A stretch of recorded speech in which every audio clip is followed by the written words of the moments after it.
Alrighty, we got some graphical inequalities here. First of all, the line 3y plus 6x equals 13 is drawn on the grid, and I'm pretty happy that they've already drawn it because that does not look like an easy line to draw. You can see it doesn't even go through integer values along the axes. Okay, so that's all good. What we need to focus on then is the other lines. I need to grab my pen. Y equals x minus 2 and x equals 3. What we just need to be careful of is the inequality itself. So when you have a greater or equal to or less than or equal to, you get a solid line. And when you don't have the equal parts, it becomes a dotted line. That indicates that it can't actually equal the value.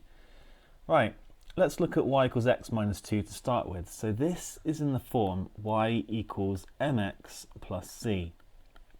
And c is the y-intercept, so that's going to be minus 2. It's going to go through here. And the gradient in this case, that's my m, is 1. So I go 1 along and 1 up. 1 along, 1 up, and so on. And those 3 points are enough. I can draw my line.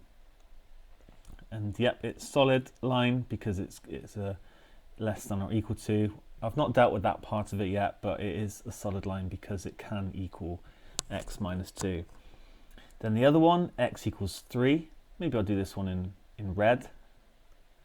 That is the line, well, x equals 3 here, but actually all the way up and all the way down, x equals 3. So this is the line x equals 3, but hold on. It's a dotted line because it can't actually equal 3. For the inequality, it's got to be greater than 3. Now, in the olden days, they'd always make the region like the bit enclosed, but we can't assume that, and actually in this case it's not going to be, so we need to take our time on this. Let's look first of all at x greater than 3.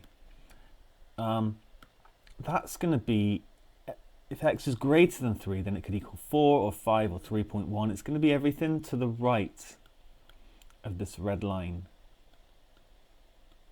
So I'm just putting a few arrows down to show that. Next one, y is less than or equal to x minus 2.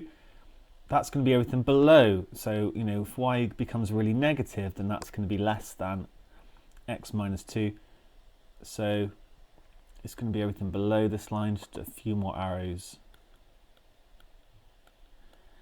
And then finally, we've got this 3y plus 6x greater or equal to 13. I think the best thing to do here is rearrange it to make y the subject, or at least partially.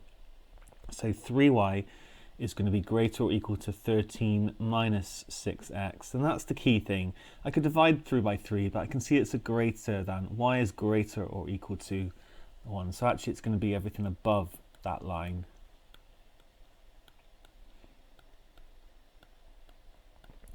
And there we have it. We can see it pointing towards this region here. So I just need to highlight it like the shade. I mean, it doesn't say to shade it, but I do think it just makes it clearer.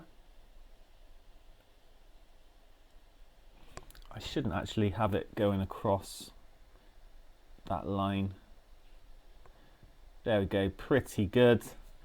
And it does say to label it with an R, so let's just do that to finish. There we go, brilliant.